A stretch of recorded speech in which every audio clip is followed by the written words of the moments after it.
So this is part A of the KhoodeelaarTV television channel, coming to you, wherever you are, watching this live or watching later at 11:40 hours GMT on Tuesday, 28th of December 2021. This is the KhoodeelaarTV television channel. Khoodeelaar is a campaign rallying call that I devised. Khoodeelaar is a Siloti word. It's a joint word created by combining more than two words. One is the root, which is the short meaning is digging or dig or diggers, if you like. Can use in more than one sense. And then there is the implied kind of active factor as a third party. It's a reference to the third party or a third party or a collection of third parties. Khoodeelaar, and the last one, lar, is an active continuing tense. And it was originally intended in December 2003 when I decided to coin the action word, if you like, after discussing the then imminent plot by the UK government department in the name of transport, Department DFT, which we share with the Private Lie magazine, as we call DFT daft, as stupid, colloquial stupid. So the Khoodeelaar campaign at that point was devised in December 2003 after I discussed that Crossrail plot to dig a hole in Brick Lane with K. Jordan, while she and I walked from Brick Lane towards the place called Bishopsgate, which we crossed into the side bus road on top of the Liverpool Street Underground complex. And the bus station, the depot of the bus station, she had to catch a bus back home in Kentish Town, which is in Camden. And Khoodeelaar had or has had or does have three angles. One is that the enemies of the society or the community or the people are engaged already in digging a hole, digging us, the community, out of the area. And also it means they're about to do it if we don't stop it.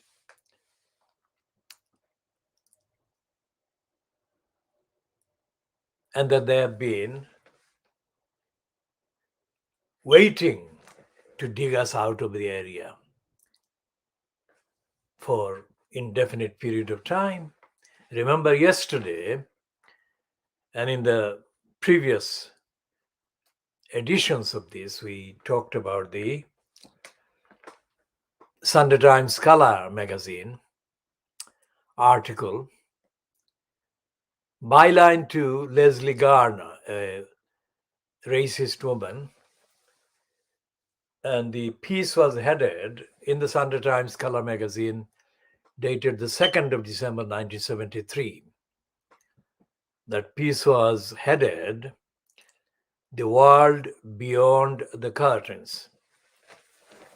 The curtains is like the burqa, curtains on the window, to bring it up to date by several decades. What Boris Johnson called in his anti-Muslim, expressly anti-Muslim, incitement of hatred, comparing Muslim women wearing burqas looking like bank robbers. So the world beyond the curtains that Leslie Garner's piece was headlined used as the headline in the piece in the Sunday Times Color supplement, dated the 2nd of December 1973, was about the particular modesty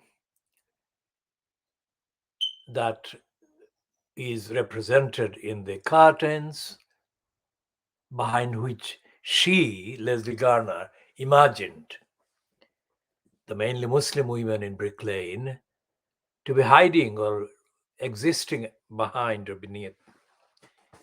And she painted what Leslie Garner painted, a kind of tale of backwardness and a tale of uncivilization. Was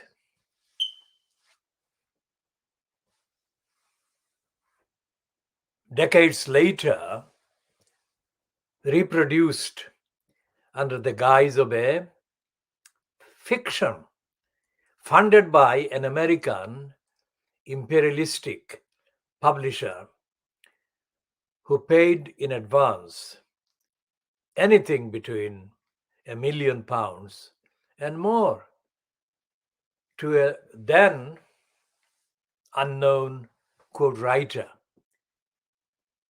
whom they discovered and invented in order to maximize the lying propaganda against the Silotis, Muslims, Bangladeshis associated with the Brick Lane, just as the collective target of the Leslie Garner piece in the Sunday Times, dated the 2nd of December 1973, had been. So they updated,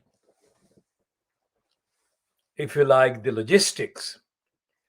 They changed the name of the person who wrote it, and they bribed that person, and they changed some of the other stuff.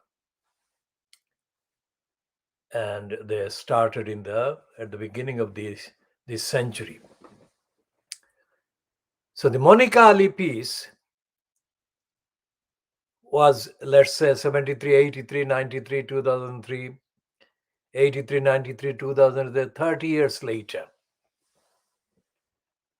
But Leslie Garner was hiding in a cave of racist backwardness, and she sprang out of the cave and launched her updated attack on the people who were protesting against the latest version of the attack on the Silotis, the Muslims, the Bangladeshis of Brick Lane.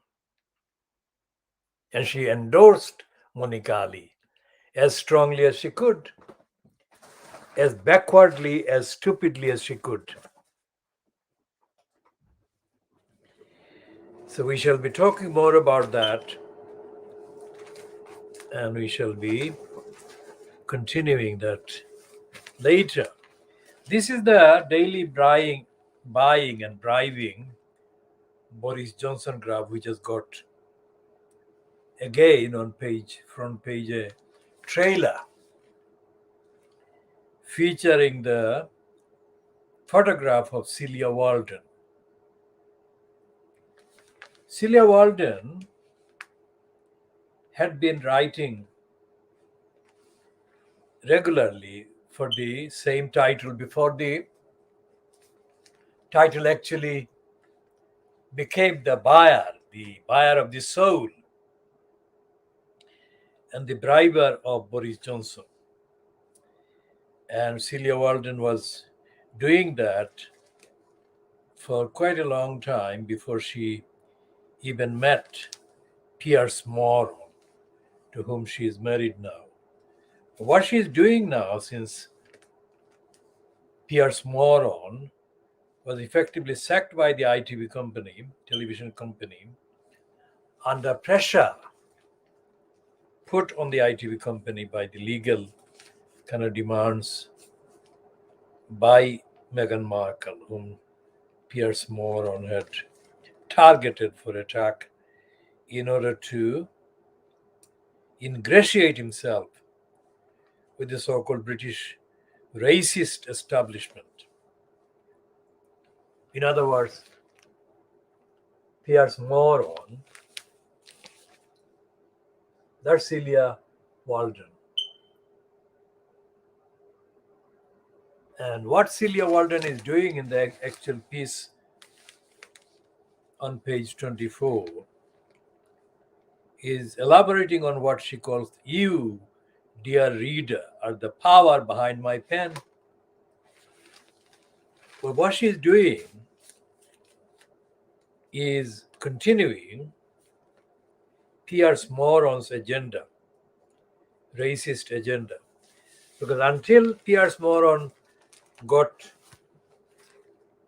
booted out by ITV company, who didn't kick him out because of any morality or ethics or principles, but they were forced to do that because they knew that Piers Morgan had actually made several racist comments that would be found to have been racist if Meghan Markle took ITV company to court. Why? Because the decision, the ruling in the High Court in London that Meghan Markle has actually obtained against the Daily Mail on Sunday, that is Mail on Sunday, over the Mail on Sunday's invasion of her privacy concerning her letter to her father. That shows that despite the fact that the rest of Fleet Street remains hostile to Meghan Markle as part of the racist agenda to continuously, ceaselessly, prejudicially, intentionally malign her. That is the case. That is even the case in today's Daily Scar, which is published by Reach Company, which owns the Daily Mirror as well. And we shall come to that about the Daily Scar's attack on Harry later. What the Celia Walden pieces are doing now, since Piers Morgan was ousted by the ITV company, as I said, reluctantly, is continuing surreptitiously Morgan's agenda against the likes of Meghan Markle. And what she is doing in the main copy on page 24 of the Daily Buying Boris Johnson graph, is attacking mainly anti-racist people, black people, and people who want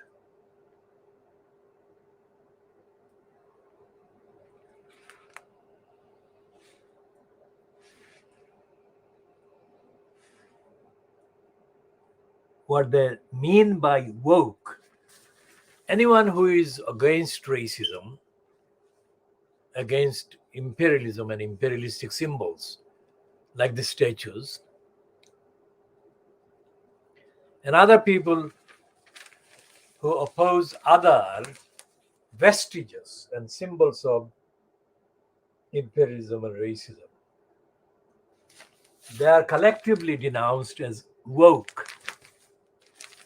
It's a very difficult concept because if the racists call the anti-racists any names and denounce them because they were opposed to racism, then their racism, the racist racism,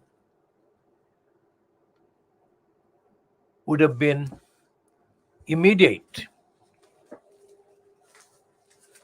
And so therefore, they have devised a word that is called woke, and it doesn't immediately attack anti-racists or campaigners against racism.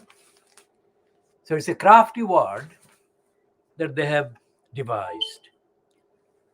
But its craftiness, its craft, and its surreptitious nature of that, or disguise of that word, disguise that word actually represents and denotes. Woke denotes a disguise. It doesn't directly kind of abuse anti-racists or anti-imperialists or people who campaign for equality, etc., etc. There are certain issues that are covered by the woke kind of targeting. But in the main, they are not mainstream issues. They are controversial, even among the people who are on the side of equality and diversity and all the rest of it. Now, yesterday, that is Monday, the 24th of December, Fleet Street papers carried, almost all of them carried some sort of coverage on the passing of Desmond Tutu. And almost all of them, in some way, recognized Desmond Tutu's role in opposing racism and apartheid, and they even used the concept of human rights. Now, that is, human rights is very much the target of the racists who disguise themselves as anti-woke. I hope this is clear, because this is a battle of ideas, the battle of intellectual, moral, and ethical battle against the racists. And Celia Walden has, it seems, been recruited by Pierce Moron to do his bidding, because Celia Walden had not been as discredited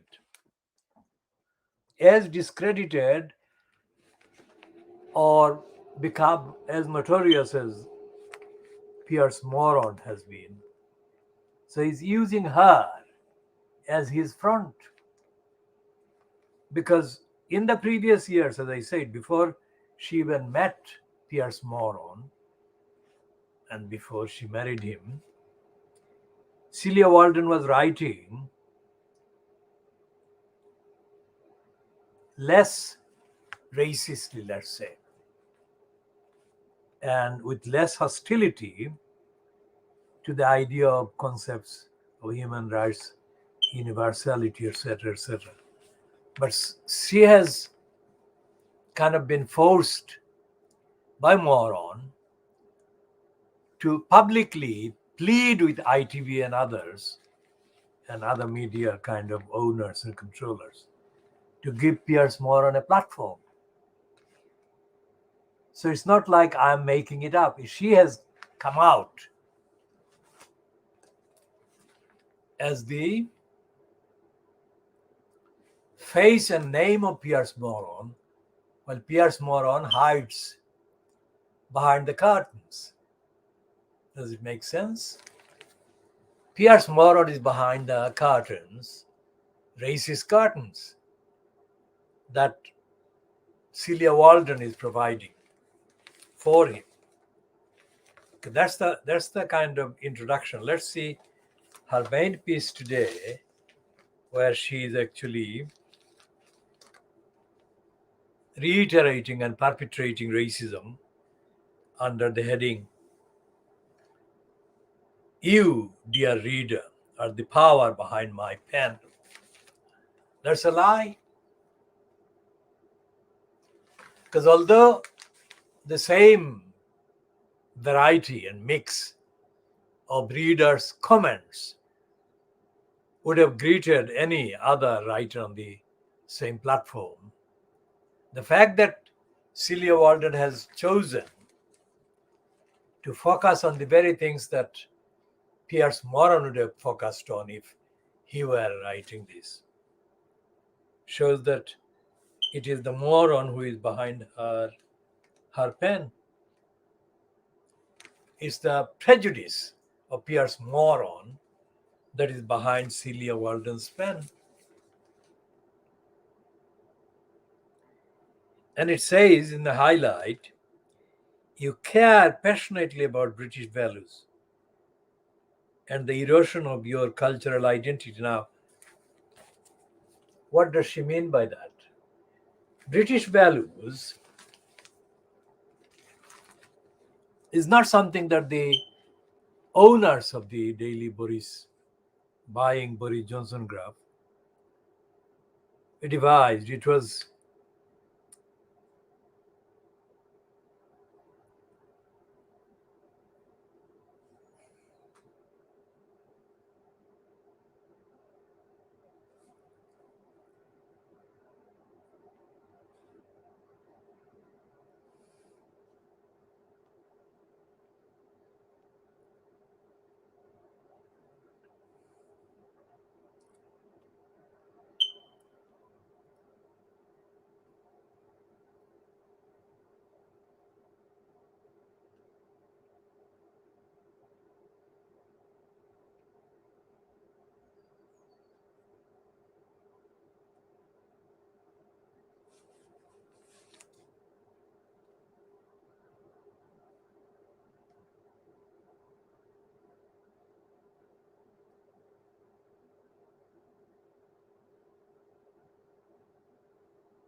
now when she does the service, the bidding of racists like Pierce Moron, what Celia Walden forgets is that quite apart from her passionate readers whom she hides under,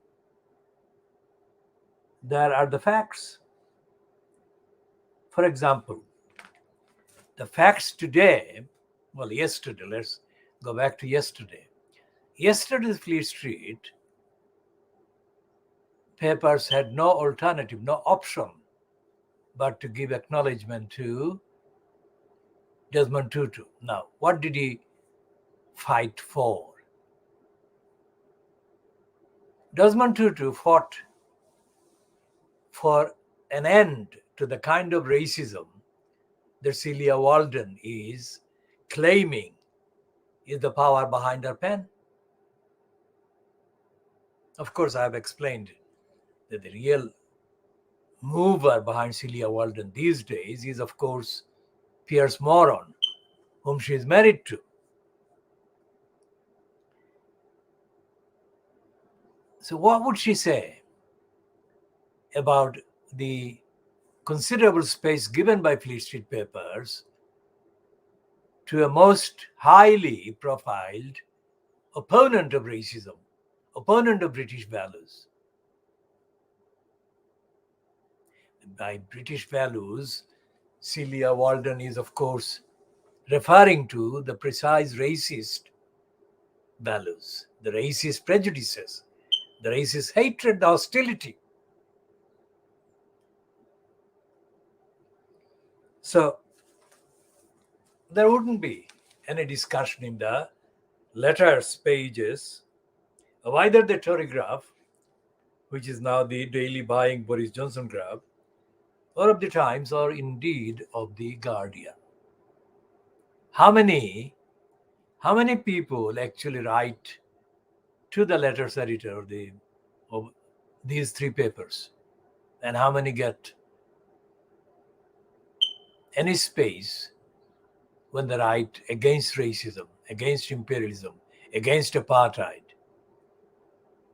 The daily buying Boris Johnson graph, of course, is the paper that supported Margaret Thatcher, and Margaret Thatcher openly condemned Nelson Mandela as a terrorist. And Desmond Tutu would be condemned by her in equal measure. But because Tutu was not the leader of the political campaign that Nelson Mandela was, Margaret Thatcher didn't have the excuse to attack Desmond Tutu in the same hostile way.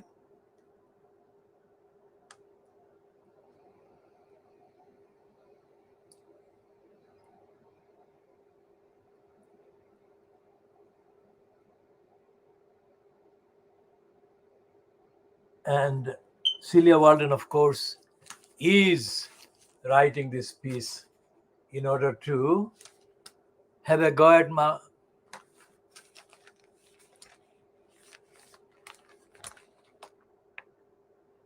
Markle.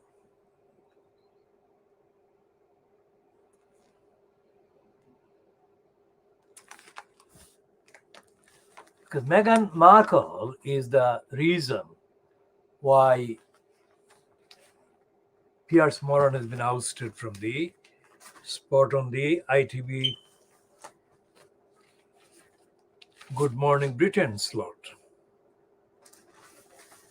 And Celia Walden is not hiding her agenda, attacking the very person who was the reason for her husband's loss of the spot.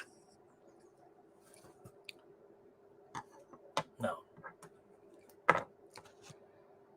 anyone can look up the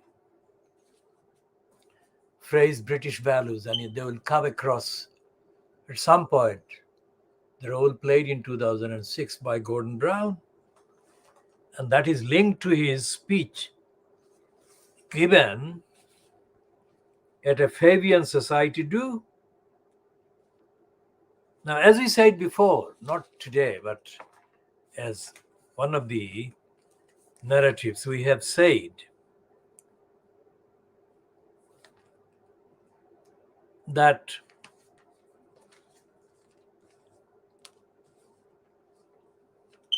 none of the actual original concepts of morality, ethics, and humanity and human rights that were appreciated unreservedly and very strongly by those who were behind the vigorous, at least in terms of intellectual expressions and kind of comments underlying the foundation of the United Nations organization. And as I said before, many of the people who contributed intellectually to the founding of the United Nations organization in the 1940s after the end of the Second European War. Came from the UK. Many of the people came from the UK because many of them had direct experience of the campaign to stop the Nazis, stop the fascists. And others had less direct kind of, if you like, engagement, but were thinking along the same lines that we must never have wars like that again. What the constant attack on Meghan Markle by Fleet Street, via Fleet Street, is showing is that at least those forces that are driving the hatred against Meghan Markle are also the forces that are driving the racist intolerance in this country. Racist intolerance, not just in Fleet Street on the public platforms, but racist intolerance in the practice of the actual government and the practice of the elected parliament and the practices of the judiciary. Remember, I have referred to the ruling by the High Court against the Associated Press, the Mail on Sunday, attack, invasion of privacy of Meghan Markle, without condemning the courts on that occasion in that statement. I qualify that absence of condemnation by adding that when I say that the English court system is corrupt, racist, and criminal, and is essentially a prostitute bureaucracy, I don't include people like Meghan Markle who happen to have millions and millions of pounds at their disposal to buy the services of these prostitute courts. And that is what the ruling against the Associated Press, the owners of the Mail on Sunday, represents. The court ruling was bought by huge sums of money being available to Meghan Markle, who could pay the prostitute lawyers or licensed law traders. I hope I have clearly clarified and qualified that reference. Now, Celia Walden, as I have said before she met Piers Morgan, who had, before he met Celia Walden, as one of his previous friends or girlfriends, the woman called the Guardian columnist, who we have been talking about in the last 24 hours. Marina Hyde. And Marina Hyde we have posted about in relation to the reference to her in the current issue of Private Lie. This is the one. And the number is 1563, dated 18th of December 2021 to 6th of January 2022. And in the piece about her, in the section called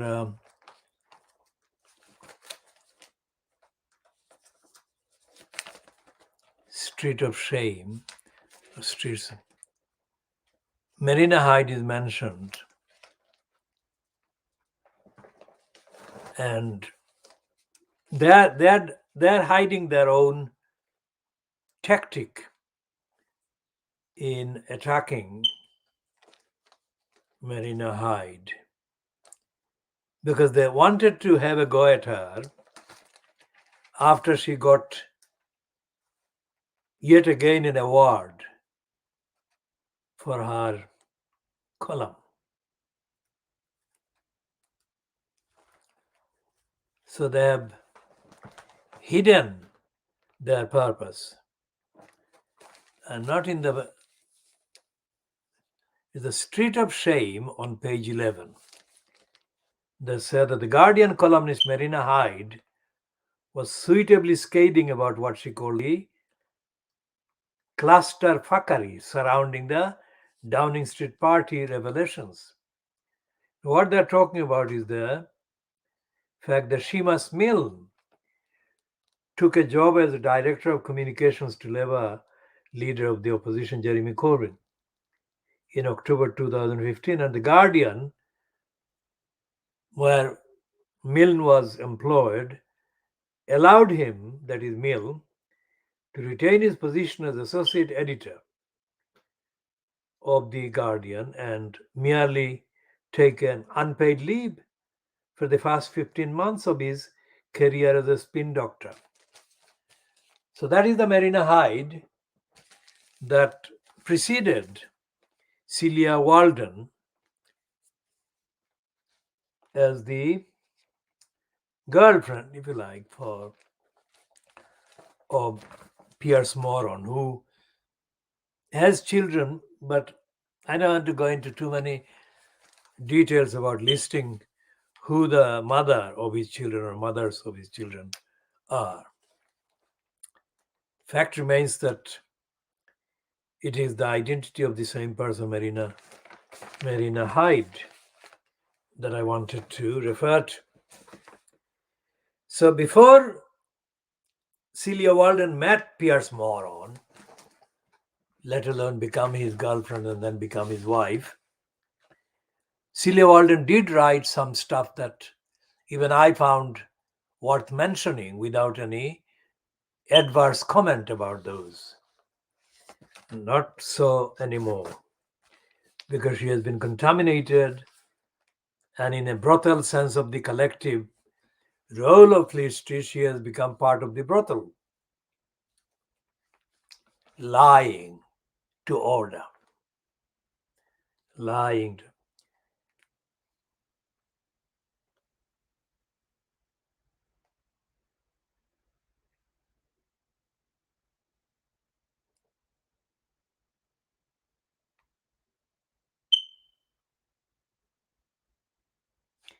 Here is a piece about Allegra Stratton in the Private Lie on page 29, written by E.J. Threeb, who is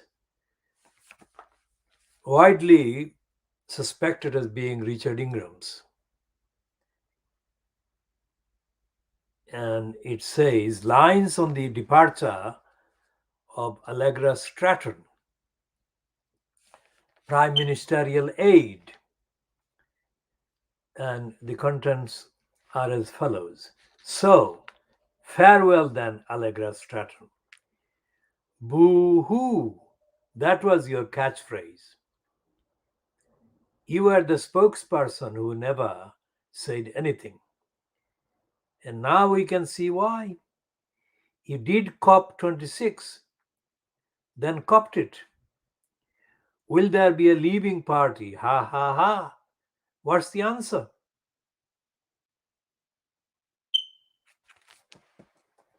Now, this is not E.J. Threeb in rhyme. He hardly is. What E.J. Threeb specializes in is unrhymed lines about people who had departed from the scene, mainly people who have died. But this time it's people who have shifted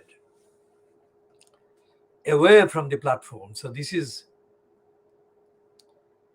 what the Allegra Stratton thing is about. Now, most of my lines are,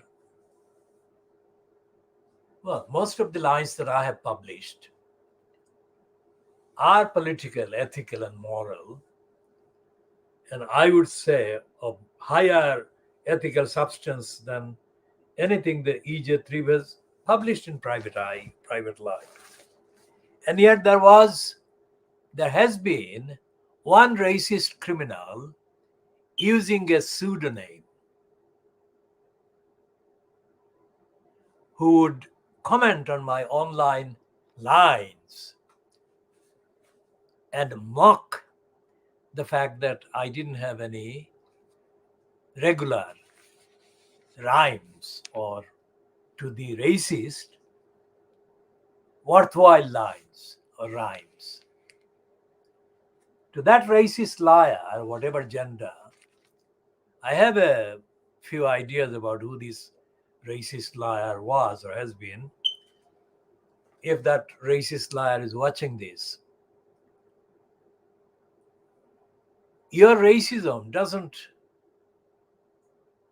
stop me writing what I truthfully want to write.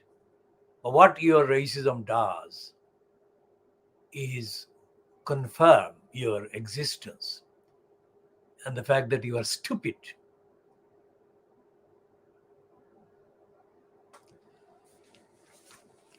Now, Celia Walden and Richard Ingrams, let's say. Ingrams was the kind of longest in post editor of Private Life after the Lie was founded. And Ingrams is listed as having been a friend of the late Paul Foote and some of the others who were closely associated with Private Life. Now, Private Lie doesn't contain the same style as the daily buying Boris Johnson group, and it doesn't directly attack the woke in the same way. But I shall spend the next few minutes about Private Lie. The Private Lie craftily kind of operated via various disguises by Jan Pissoff and Frantic Swine. But it's a racist, very racist, satirical, so-called satirical magazine. Because there is no mention, there is no coverage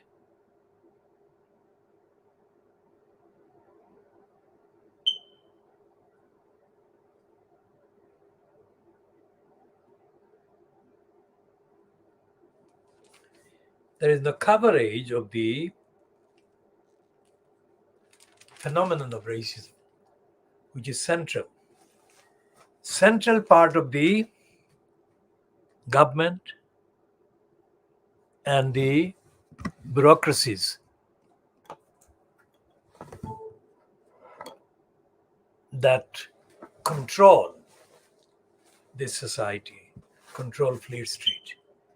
So there is no real coverage about the phenomenal impact racists have on the lives of the people targeted by racism, both in this country and in the context of migration asylum in the countries of origin. And there is nothing about the role of the forces inside the government, in Fleet Street and in Parliament, that have caused the massacre of the migrants in the Channel. So although the although the Times newspaper yesterday did carry the piece about the return of the victims of the massacre, they don't call it victims of the massacre, but they refer to the same people that I'm calling victims of the massacre. They say the migrant boat victims return home to be buried. This is a very sad event. It is so sad that ordinary words cannot begin to express the sadness in the whole kind of totality of the massacre and the background behind the people. It said, the Times yesterday said, that is what they said yesterday. And it's a piece by two people. One is Richard Spencer, who is described as Middle East correspondent of the Times. And the other is Hrs Muhammad in Iraqi Kurdistan, where these persons were buried the day before. And it starts in the first paragraph. The bodies of victims of the migrant boat disaster in the Channel last month arrived back in Iraqi Kurdistan for burial yesterday. And it says in the next paragraph, convoys of vehicles led by ambulances fanned out from Erbil airport across the region on their way to the towns and villages to the east and north from where most of the victims came. Now, to most people familiar across Asia, South Asia, Southeast Asia, like the Vietnamese boat people who are burnt alive in the van. Most people who are familiar with the dear loved ones leaving their homes for apparently safer, more secure economic and social lives abroad, especially heading towards Europe and North America or Canada. Most people in the villages, which is where most of the people come from, most people familiar with such departures in the villages or from the villages would be horrified if they thought that their loved ones would never be seen alive again and that they would end up being massacred in the way that these victims were massacred.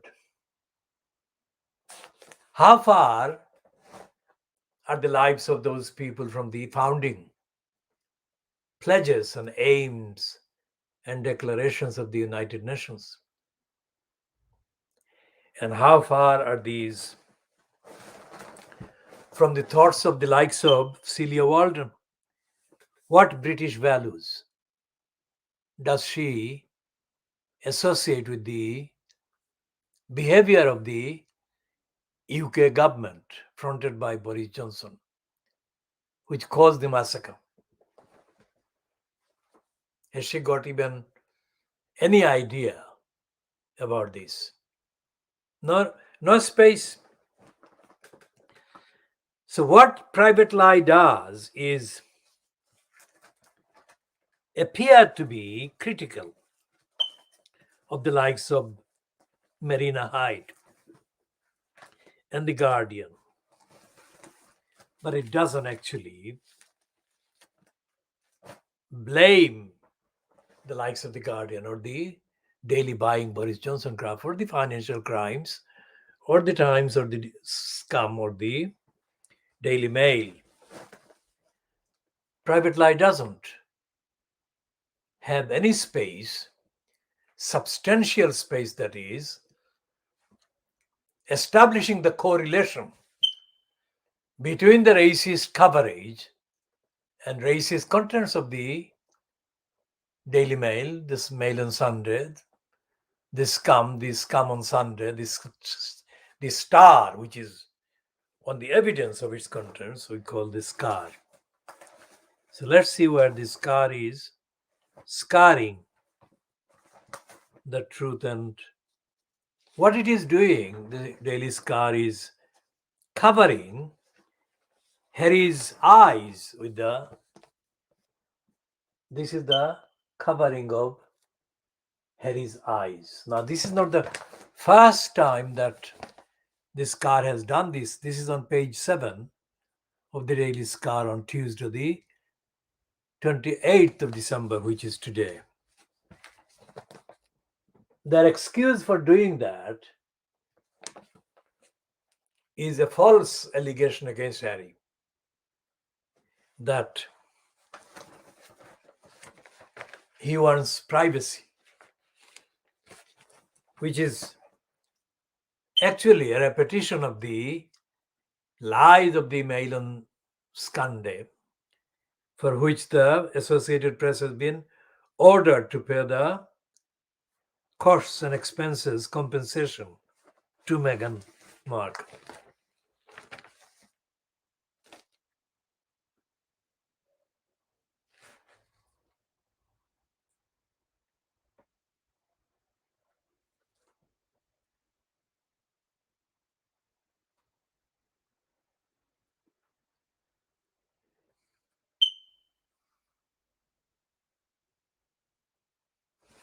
And this is the Scar kind of shamelessly appearing to shame Piers Morgan. And it's a completely artificial kind of piece. It says celebs most outrageous 2021 antiques. We assert that there is no such thing as celebrity. It's a cultural prostitution that is operated for business. For example, the increasing degeneration of the physical images of Madonna, the so-called singer. I mean, the older she goes, the less clothing she has on herself. I mean, how is that cultural? I mean, what kind of culture is that?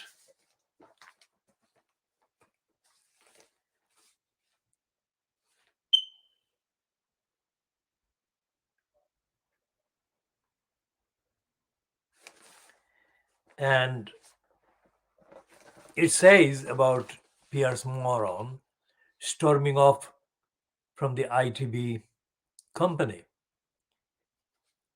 Well, Good Morning Britain, apparently he said critical things about Meghan Markle and Harry about their interview with Oprah Winfrey. So it says Piers Morgan storms off after being criticized for remarks he made about a pair of publicity-shy ex-royals following their chat with Oprah Winfrey. Piers, above half of the set of Good Morning Britain in March. 2 days later, he quit. Now, this Scar, whoever is responsible for this kind of series of regular insults against Meghan Markle and Harry, is committing intentional defamatory acts, because they say they're ex-royals. They're not ex-royals. I mean, Harry is not ex-royal. And neither Harry nor Meghan has said that they don't want legitimate reporting. What they have said, and they have been quoted as saying in the last 24 hours, the substance of their criticism of the tabloid press, they say, is that the tabloid press, that is Fleet Street, perpetrates lies and fiction and untruths. That's what they've said. That is not the same thing as publicity shy. How can that be? So the fact that this car is saying that the legitimate, substantial, fact-based, analytical criticism which Meghan Markle makes of Fleet Street, which has been upheld, as I said, because they have the access to money to buy licensed low trader prostitutes. But the fact is that despite all of that, a formal court has actually ruled in their favor. Shows that this car is guilty of the lies that Meghan and Harry have accused the tabloid press of perpetrating. Now, this is the world exclusive diagnosis of Fleet Street, this program. And this is the only platform that does that. And our campaign is the only one that has been doing it for a very long time indeed.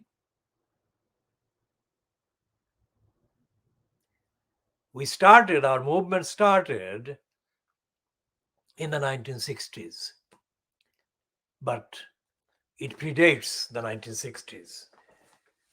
The solid foundations of the movement were laid in the 1950s, mid 1950s.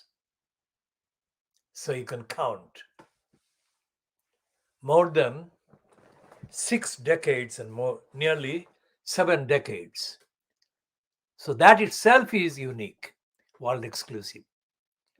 And then you add the substance of the work that goes on and has been going on every single day.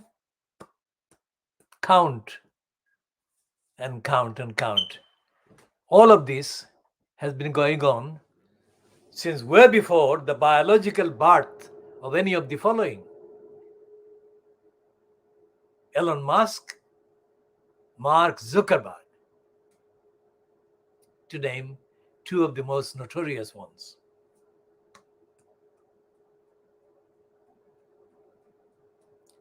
And there is no evidence that any university, any media kind of institute anywhere on the planet Earth, including North America, Canada, the Western European hemisphere, or anywhere else, has conducted on any basis the diagnosis of Fleet Street, diagnosis of the media, in any way remotely comparable to what we've been doing. And what we do is tell the truth based on the evidence, published, traceable evidence. And the purpose of that, all of that, is to debunk, to expose, to hold to account liars at every level. Liars by the media who continue and serve as an extension, brainwashing extension for the liars in government, in state bureaucracies, in the judicial bureaucracies, in parliamentary bureaucracies.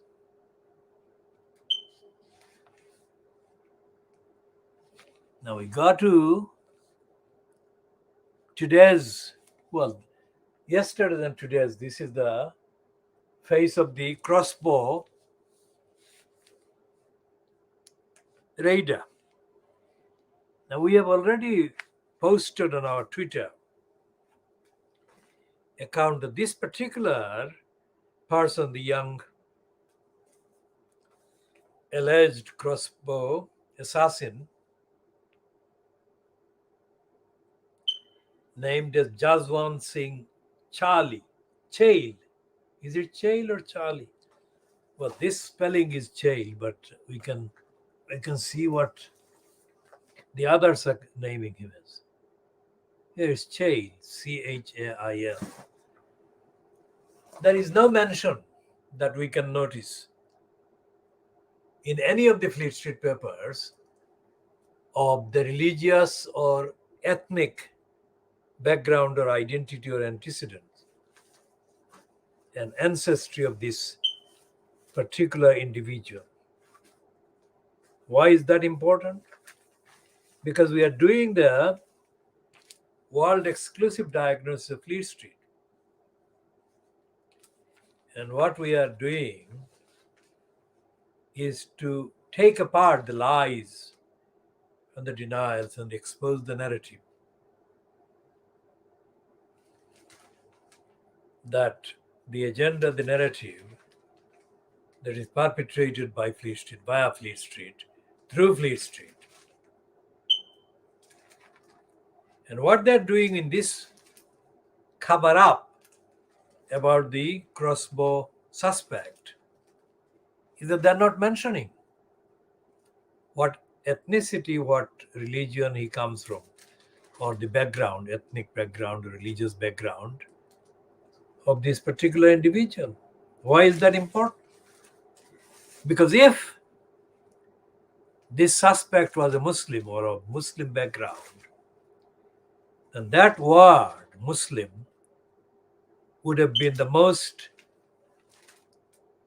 overhyped word in relation to this individual who allegedly entered the grounds of Windsor Castle with the alleged intention to commit an assassination of Brenda, the Queen Elizabeth II. It matters because as the alleged victim is of Sikh background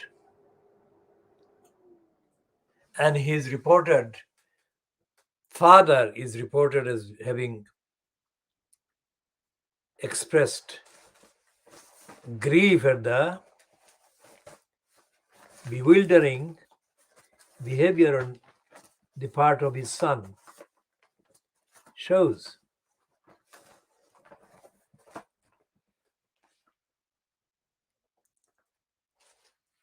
they are not, the Fleet Street papers and the media are not focusing on the identity, ethnic identity or background of this particular individual. And that is how it should be. Except they would have done overhyped the ethnicity and the religion of this particular individual. If they could describe him as a Muslim, just as his biological father is beside himself with bewilderment as to what has horribly gone wrong with his son, so are the general, the overwhelming majority of the Muslims who are not aware of why acts of criminal intent like this one take place, fronted by somebody who comes from a Muslim background. So the Muslims are not given that benefit of the doubt by the media. The Muslims are implied to be somehow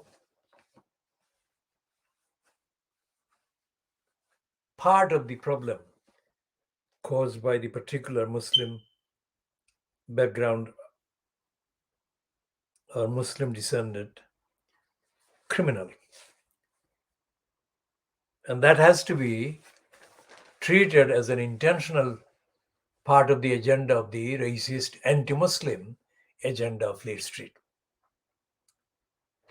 Because in this piece, for example, on the Daily Mail front page of the Daily Mail today, 28th of December 2021, they are calling him crossbow intruder, crossbow intruder, not a Sikh intruder. Well, that is the spread on the inside pages. 2 pages of the Daily Mail, but they're not mentioning his ethnicity or ethnic background or religious background. That's again showing that again for a minute.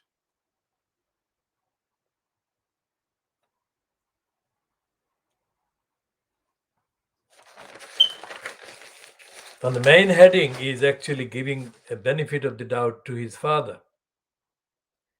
Something has gone horribly wrong with our son, says father of crossbow intruder.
So there is a very positive description of his family.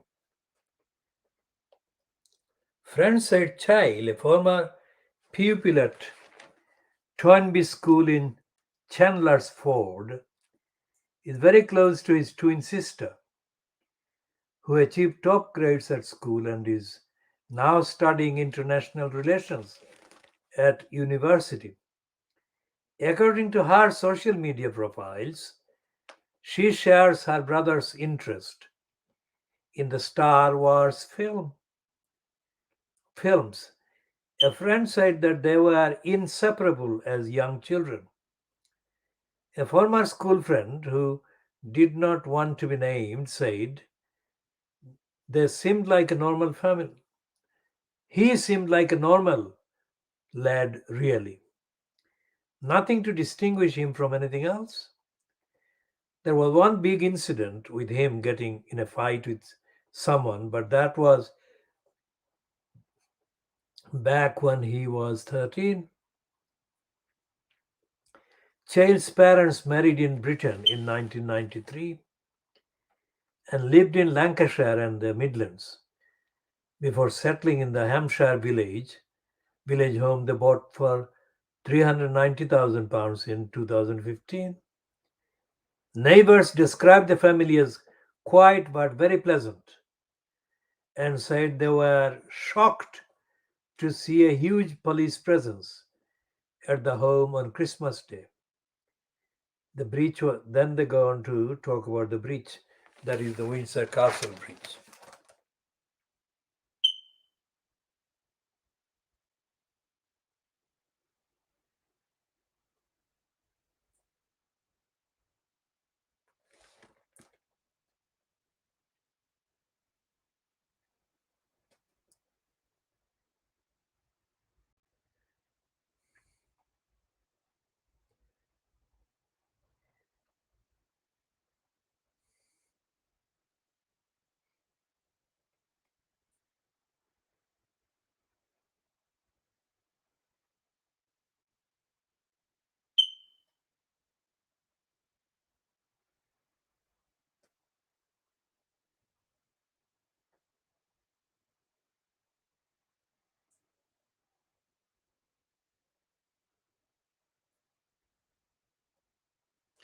So they talk about the British Empire. That is the thing that is buried in the piece.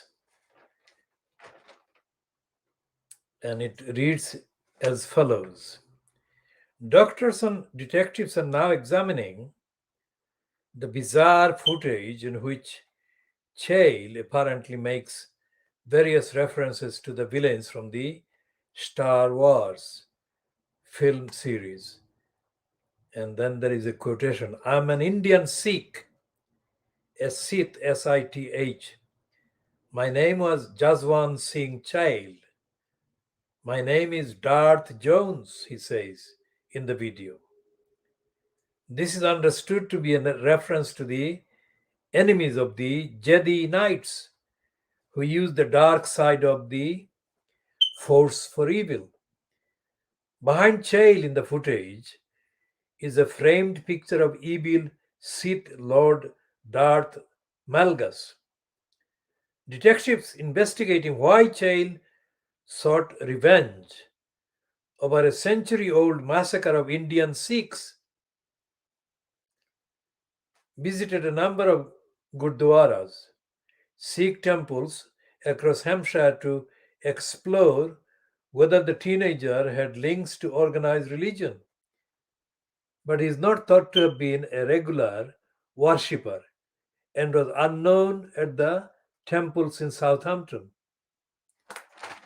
So they do know about the connection, although it is not detailed there, but there is a connection between the British massacre of Sikhs 100 years ago and his kind of processing of that information as part of his fascination with the Star Wars films. And more will be obviously published about this connection. So this is the bit about the video he posted. In the video footage, the masked and hooded 19-year-old aims a black crossbow at the camera as he pledges to kill the monarch in revenge for the 1919 Amritsar or Jallianwala Bagh massacre, when British troops killed hundreds of Indian protesters. So that's the Daily Mail, still not calling him a terrorist. And that is very significant. Now, they do make mention about the Amritsar massacre, which is also known as the Jallianwala Bagh massacre 102 years ago. And this is something that even the Indian papers and Indian politicians don't really mention.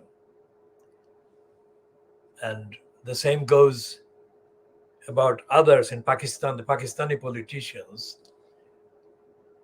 I mean, Jallianwala Bagh is in Punjab. And that massacre of 1919 is the one that is most mentioned by responsible, conscientious students and observers of the racist empire. But most of the likes of, let's say, Rishi Sunak, an Indian-born politician, don't recognize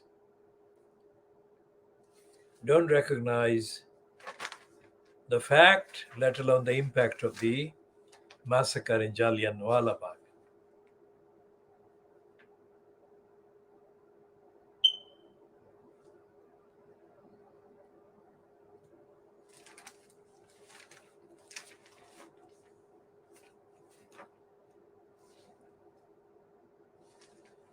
And the Times has got the heading very sympathetic to the suspect's biological father, who is anguish of cross-pro suspect's father.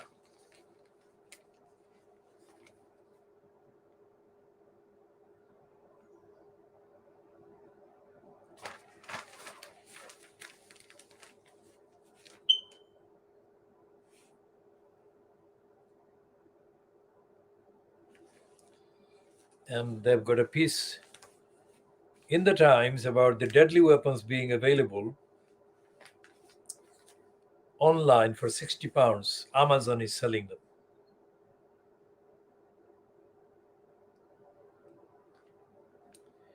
And there is an elaborate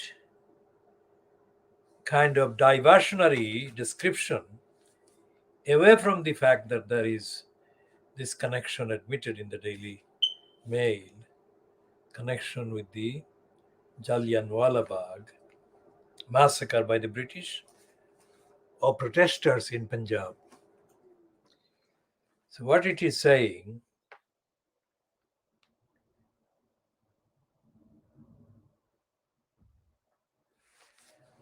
speaking from the family home in a suburb north of Southampton, his father said, "Something's gone horribly wrong with our son, and we are trying to figure out what. We've not had a chance to speak to him, but are trying to get him the help he needs. From our perspective, we are going through a difficult time. We are trying to resolve this issue, and it's not easy."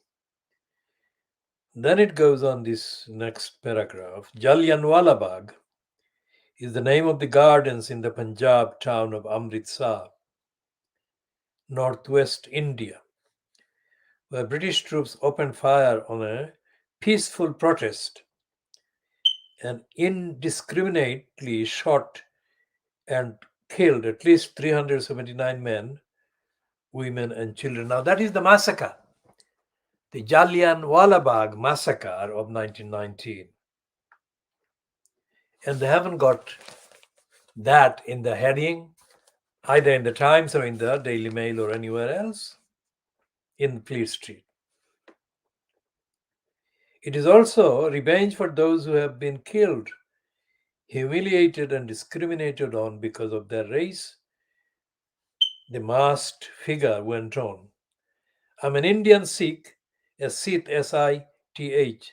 My name was Jaswant Singh Child. My name is Darth Jones." That is the same quotation that is contained in the piece in the Daily Mail. The Sith are the villains in the Star Wars films and take on Darth, Darth, as a title. An image on the wall behind the figure in the video is thought to be Darth Malgus, an obscure character from fiction written around the Star Wars films. The suspect's parents are the registered directors of an IT firm and live with the teenager and his twin sister in a house on an estate in the village of North Bedsley in Hampshire. A message sent alongside the Snapchat video read, "I'm sorry to no, I read that again. I'm sorry to all of those who I have wronged or lied to. If you have received this, then my death is near. Please share this with whoever, and if possible, get it to the news if they're interested."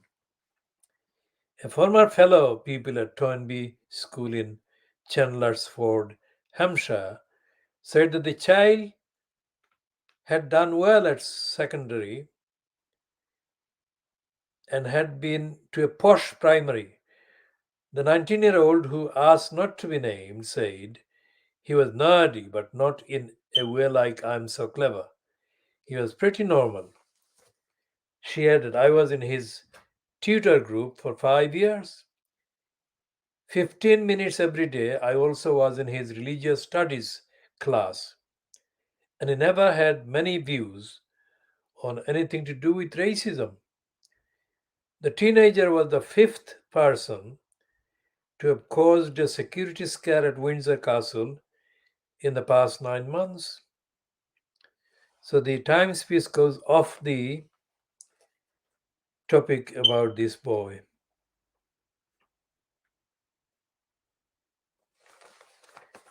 And this really racist and stupid, dishonest Kit Malthouse has surfaced in the piece.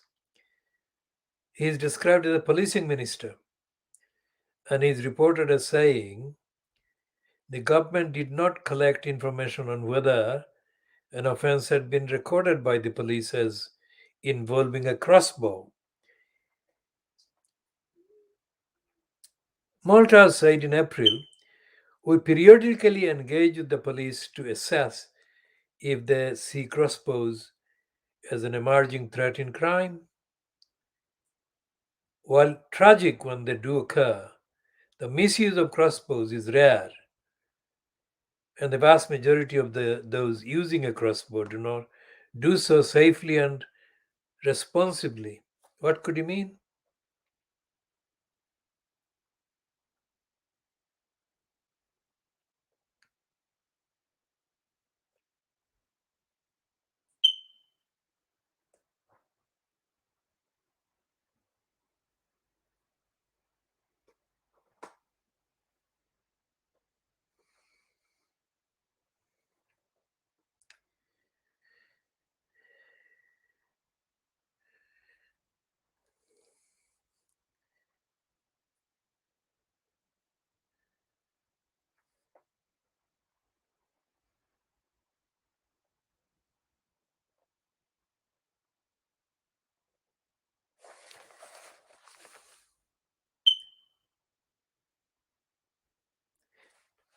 So, this is the piece in the Times that actually, in the first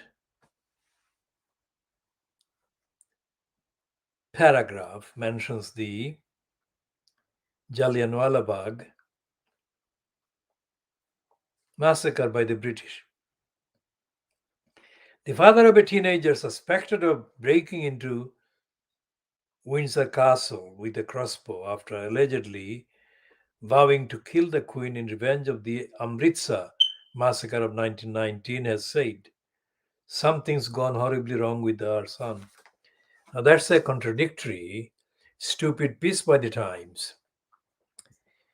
Fleet Street doesn't mention anything like that. It doesn't mention what the British regimes, colonial regimes in Africa and Asia did to the local people. It never does.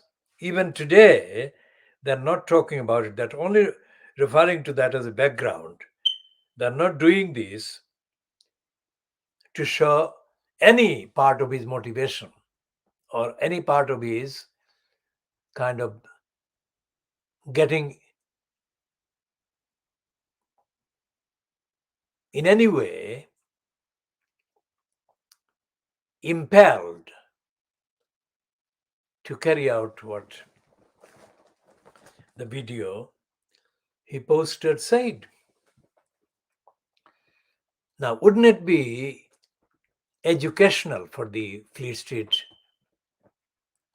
papers, the UK media, the UK government, the UK Parliament? By UK media, I of course refer to the non-print broadcasting counterparts, like the BBC, by the Sky News, and so on, and the Channel 4.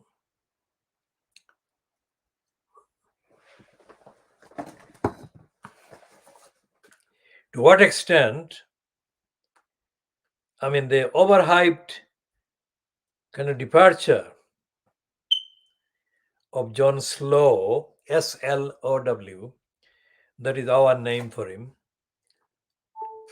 from Channel 4 News. It has been overhyped in The Guardian as well, as which has mentioned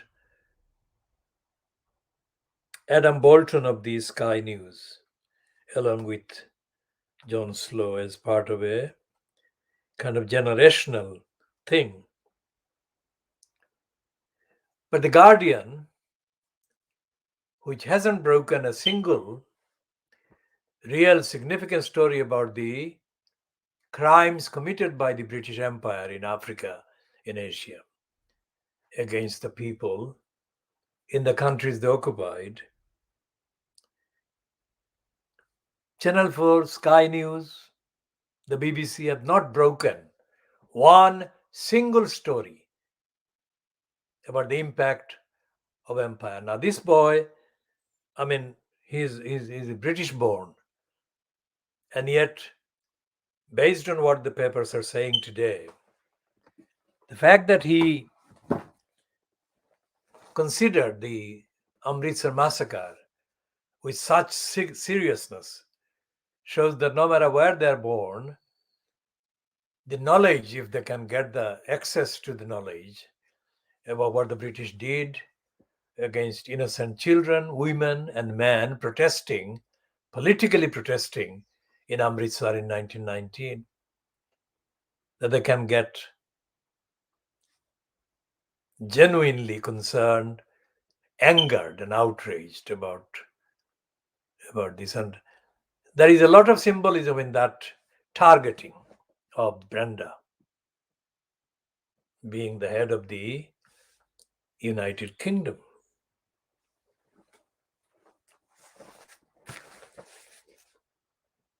That is Brenda.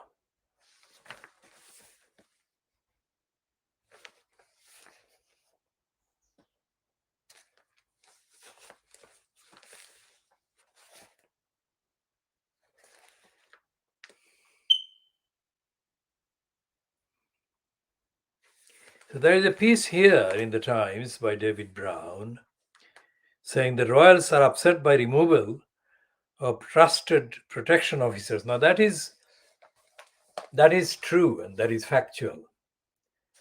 But why isn't there a headline about what the empire did? Amazing, isn't it? Because when Thomas Babington Macaulay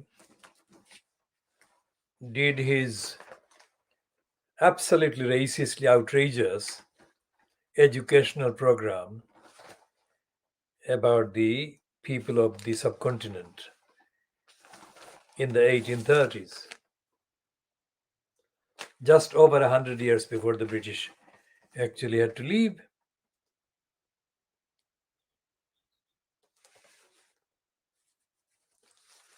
We shall come to that again in a minute. Well, a short while, because I'm now going to look at this one because I have called the main course bureaucracy prostitution. And this is the proof. They're not saying it prostitution in the way that I have used the term, but this is what effectively the facts remain.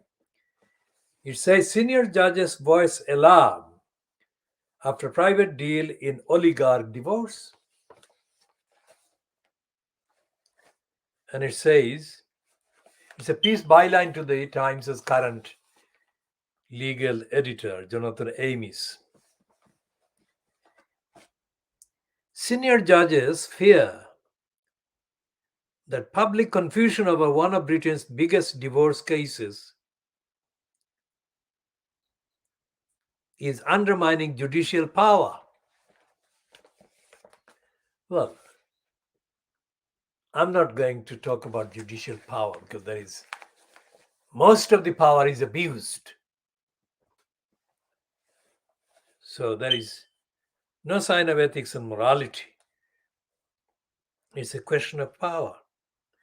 But essentially, this actually goes back to my comments about David Neuberger. David Neuberger, I said, and I repeat, played as a prostitute at the bidding of David Lidington, who was the cabinet minister in the name of justice, so-called, when Theresa May was the prime minister. Because Neuberger said, as part of the propaganda for Brexit that Theresa May was promoting, that London would become the center of the world.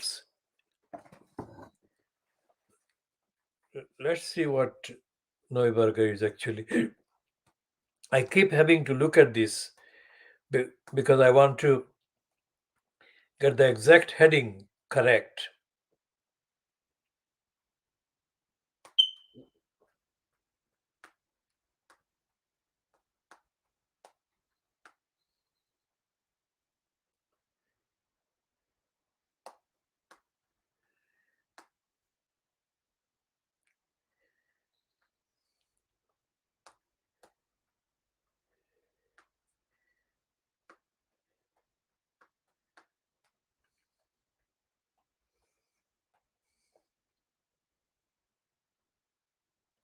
Now, what the headline in the evening, No Standards Standard, reads, dated the 4th of July 2017, is as follows.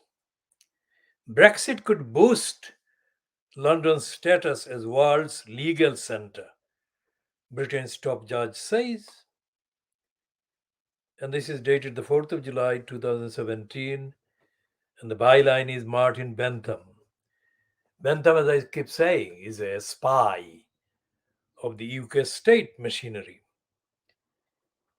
The country's most senior judge has declared that Brexit could boost London's status as the world's legal centre by allowing the courts to respond more swiftly to emerging worldwide issues. Lord Neuberger, the president of the Supreme Court, said that once British judges were left to our own common law devices, they would be able to react more quickly and freely to developments in our fast changing world. Before I go to today's reference in the Times to senior judges voicing alarm over private deal in oligarch divorce, let me just dispel the lie, literally, the untruth that Neuberger uttered, if this particular report is to be trusted. He says that our common law device, this liar is perpetrating a lie on order. The common law device was never, ever precluded from being put into play because of the UK's membership of the European Union. So he's inventing a false scenario and misrepresenting that as the truth. The common law device was never precluded, as I say, from being applied because of the UK's membership of the European Union. It's a very complicated set of issues put wrongly, mistakenly, and misleadingly by Neuberg. Now, here is the piece by, as I say, Jonathan Amis, the legal editor of the Times. And in it, Amis says, it details that the case, they are concerned that a private settlement involving an oligarch will prompt wealthy litigants to think they can buy their way out of court orders, according to correspondence seen by the Times. It details unease in the case of Farhad Ahmadov, an oil and gas tycoon reputedly close to Vladimir Putin, and his former wife, Tatiana Ahmedova. The correspondence suggests that judges are so concerned about perceptions surrounding the case, in which there have already been 15 reported court decisions, that they planned an unprecedented statement to make clear that the judiciary was still overseeing the case despite Ahmedova accepting a settlement significantly lower than the award ordered by the court. However, the parties are understood to have objected, insisting that most of the terms of their deal remain secret. In 2016, a High Court judge ruled that Ahmedova, a naturalized Briton, should be awarded £453 million. It was the largest order in a UK divorce until the ruling earlier this month that Sheikh Mohammed bin Rashid Al Maktoum, the ruler of Dubai, should pay Princess Haque £554 million. However, Ahmedov refused to comply with the 2016 order, forcing his ex-wife to pursue him to various jurisdictions. There was also an attempt to seize his super yacht, Luna, originally been built for Roman Abramovich when it was moored in Dubai. The sniping grew so vicious that Ahmedova this year sued her son, Timo, over claims that that is her son, helped his father hide assets. In addition, a judge froze the oligarch's assets and found him in contempt of court over the original award, so and so on. He goes on. Now, this is all absolutely exposing the idiotic false prostitutional misstatement by David Neuberg. Because these are not ordinary people. These either Princess Haya or Tatiana Ahmedova, former wife of Farhad Ahmedov. These are very wealthy people, just as in the case of the wealth aspect of Meghan Markle I have mentioned earlier. So these are not litigants making use of the common law devices available to the British judges as a result anyway of the UK coming out of the European Union. So what I'm saying is that the newspapers, the Times and others who refer to this kind of oligarch and billionaire kind of litigants and parties, are lying to conceal the fact that the courts, bureaucracies in England, in UK, are not accessible to the ordinary people of Britain, in Britain. So the idea that Brexit was about ordinary people being liberated is absolutely false on all layers and all levels and all kind of criteria, based on all criteria. So the newspapers are lying. And newspapers, of course, do include the Guardian, which is not running this piece that the Times ran yesterday about the victims of the massacre in the Channel. And it has been, I read it yesterday as well, but I'll read this paragraph again today. In Kurdistan, it has set off a debate about how a region established with British and US military support in the early 1990s and once envied for its stability and its share of Iraq's oil income could have become a byword, a synonym I said yesterday, for illegal emigration. 3 of the victims came from Rania, a town in the plains of the foot of the Black Mountains. The mountains are becoming a setting off point for migrants from Afghanistan, Iran, and Iraq to cross the Turkish border on their way to Europe. Hundreds of people gathered at the town's mosque for the funerals. That goes off from the use of the Black Mountains to the funeral. Kazhal Ahmad had spoken to a reporter days before her death about how scared she was to make the Channel crossing. Her sister said yesterday that they had spoken by telephone the night before her death. We told them to take care and be careful because it was so dangerous. They told us that they didn't have a choice, that this was their last chance at a future. Now we have lost everything. Now this is absolutely horrendous.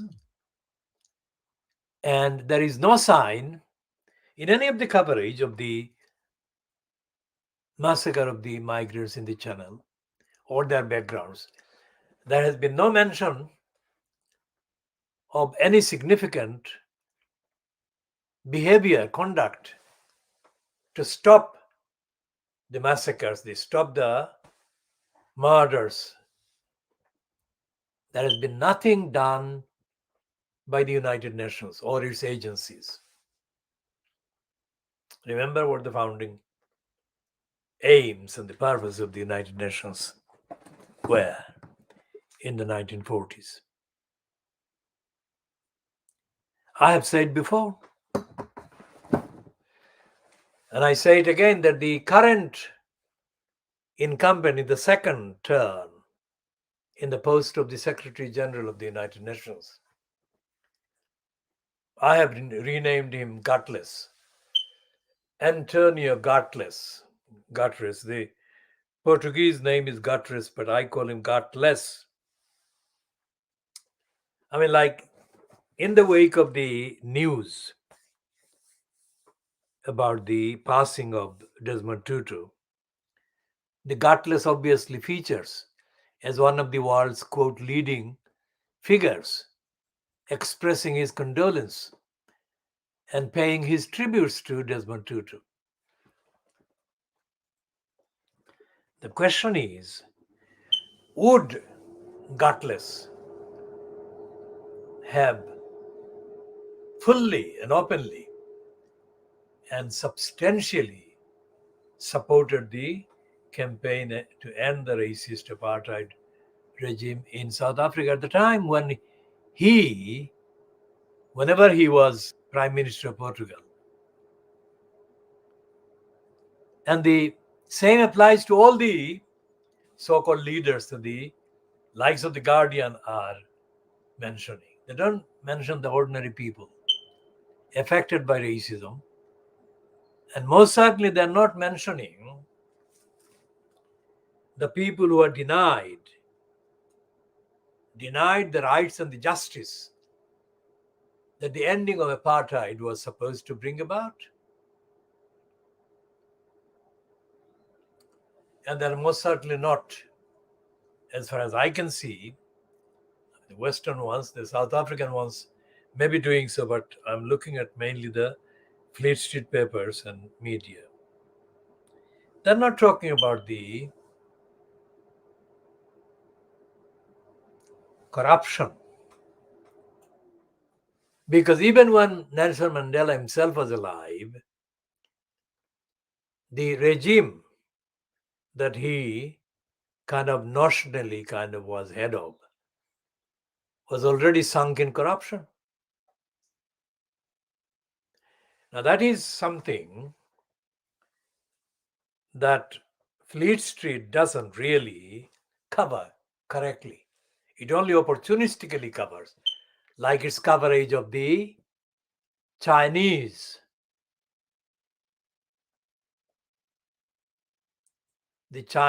torture, concentration camp treatment, and mass murders and mass rapes of the Muslim Uyghurs. The Western media only refers to the Chinese breaches of human rights in China only when the West wants to have a go at the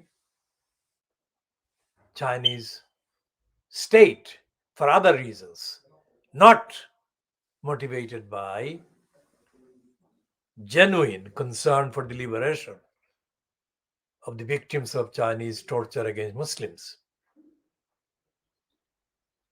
Think about that.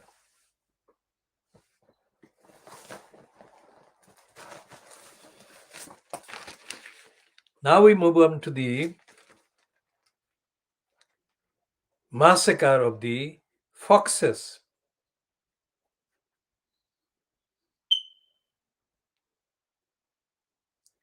The massacres of the Foxes were unleashed yesterday in various parts of England.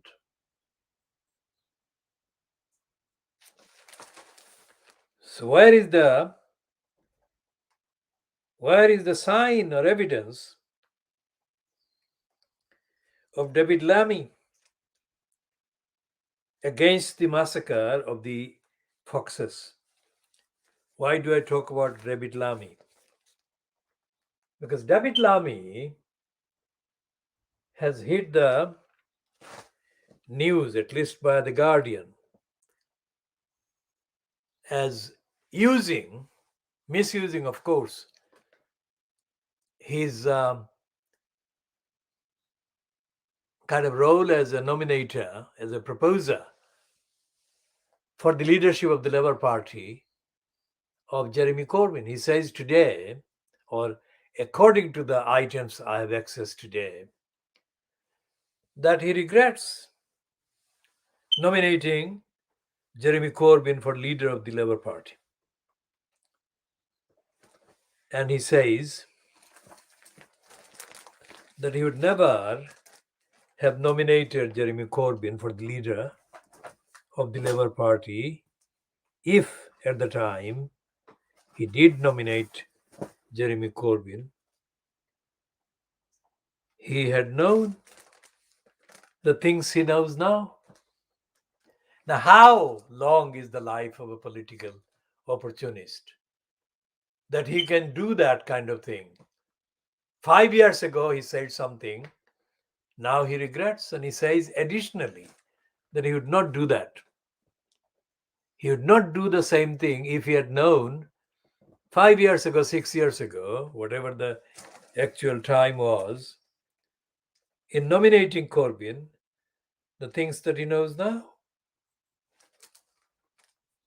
Okay, we go back to the racist lying narrative and agenda of the Mail on Sunday and the Associated Press and the rest of Fleet Street. This is the highlighted bit in yesterday's Guardian on page 5 about the item they headed Meghan to receive financial remedies from publisher of the Mail on Sunday. And the highlight of the statement by Meghan and Harry is this. What matters is that we are now brave enough to reshape a tabloid industry that profits from the lies and pain they create. That is the statement highlighted. That is the statement. White against black background, red background with a picture of Meghan Markle. And that is it. This is not about hiding their identity or being shy about publicity, which is what the Daily Star has been falsely stating against Meghan and Harry. And this most certainly is not about either Harry or Meghan denying being members of the royal family. Well, Harry is Prince Harry, of course. So we shall be continuing on all the issues, plus other factually, contextually. We say this about the world exclusive diagnosis of Fleet Street, the editions called BabyAngelGeronimo.